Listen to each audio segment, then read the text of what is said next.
Сегодня у нас 21 апреля. Зима вернулась на посошок. Вот так цветут яблони. И выпал снег. Все белым снегом замело. Лета в этом году не будет.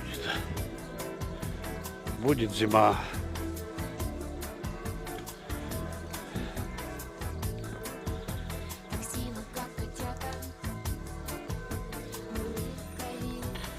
Вот так цветли цветочки. Но будут ли они потом дальше цвести, неизвестно.